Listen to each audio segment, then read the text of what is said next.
Bonjour les enfants, voici la suite de notre grande histoire sur la mythologie grecque. Perséphone et les saisons.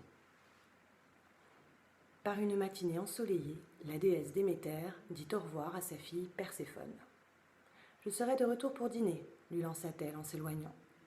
Déméter était la déesse de toutes les plantes. Elle veillait à ce que le blé pousse bien haut dans les champs et que les fruits mûrissent sur les arbres. Grâce à elle, il faisait toujours beau et il y avait des récoltes toute l'année. Après le départ de sa mère, Perséphone rejoignit ses amis pour cueillir des fleurs avec elle. En quête de plus beau lys, elle s'éloigna et se retrouva bientôt seule. Soudain, elle entendit un bruit et leva les yeux. Elle aperçut un char tiré par 4 chevaux noirs et conduit par Hadès, le dieu des enfers.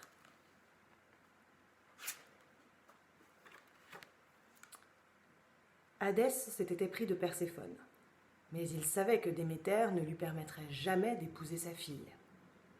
Perséphone n'eut pas même le temps de pousser un cri, Hadès l'avait saisie et l'emportait sur son char. Alors que les chevaux poursuivaient leur course effrénée, une immense faille s'ouvrit devant eux. Hadès y mena son attelage et le sol se referma derrière eux. Ils s'étaient engouffrés dans les enfers avec Perséphone. Ce soir-là, Déméter fut de retour. Elle appela Perséphone sans obtenir de réponse. À la tombée du jour, Déméter commença à s'inquiéter. Où pouvait donc être Perséphone ? À minuit, elle alluma une torche et partit à sa recherche. Toute la nuit, elle sonda les ténèbres, appelant « Perséphone, Perséphone, où es-tu » Mais personne ne lui répondait. Pendant 9 jours et 9 nuits, Déméter chercha sa fille, oubliant de dormir et même de manger. Vêtue de noir, elle qui portait toujours des habits de couleur vive, Déméter erra dans tout le pays, telle une vieille femme hagarde. Comme elle ne s'occupait plus des récoltes, le blé pourrissait dans les champs.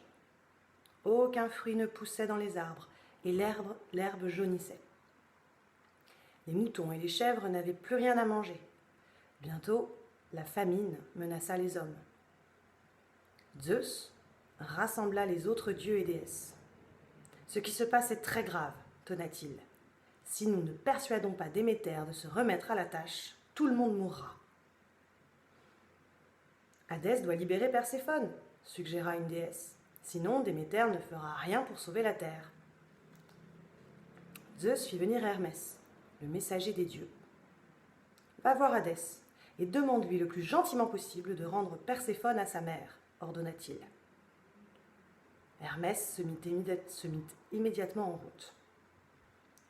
Seuls les dieux et les déesses pouvaient pénétrer dans les enfers, la demeure des morts, et en ressortir. « Je ne laisserai jamais partir Perséphone, rugit Hadès. Je l'aime et je veux l'épouser. »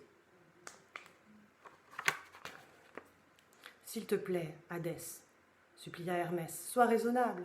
Tu sais que Perséphone ne t'aime pas et qu'elle refusera de t'épouser. »« Fort bien, rugit Hadès.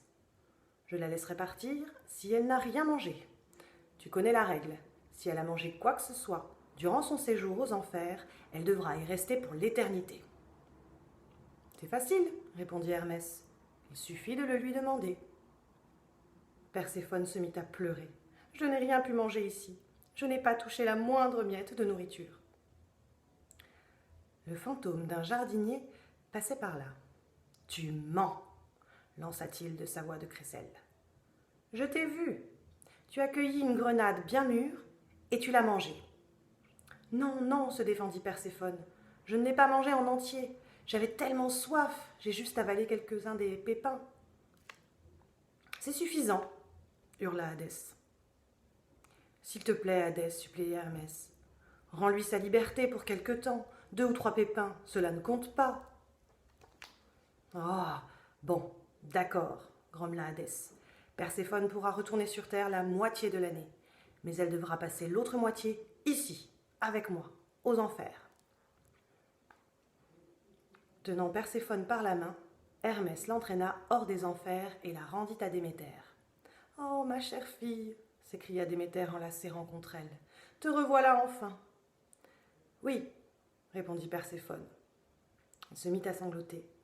Mais je devrais retourner aux enfers tous les ans. Déméter le savait. Elle devait s'y résigner. D'un coup, elle retrouva sa jeunesse. Elle revêtit de nouveau ses habits de couleur vive et se remit au travail. Des pousses d'herbe et de blé sortirent de terre et les arbres se couvrirent de feuilles. Partout sur terre, le printemps était arrivé. Tout l'été, Déméter s'activa avec bonheur, surveillant les récoltes abondantes de blé et de fruits. Mais lorsque vint pour Perséphone le moment de retourner aux enfers, Déméter céda à la tristesse et ce fut l'automne. Sur les arbres, les feuilles jaunirent, l'herbe s'arrêta de pousser et il se mit bientôt à faire froid. L'hiver dura jusqu'au retour de Perséphone. Déméter retrouva alors le bonheur et ce fut de nouveau le printemps. Voilà, c'est terminé les enfants pour les saisons de Perséphone. À bientôt.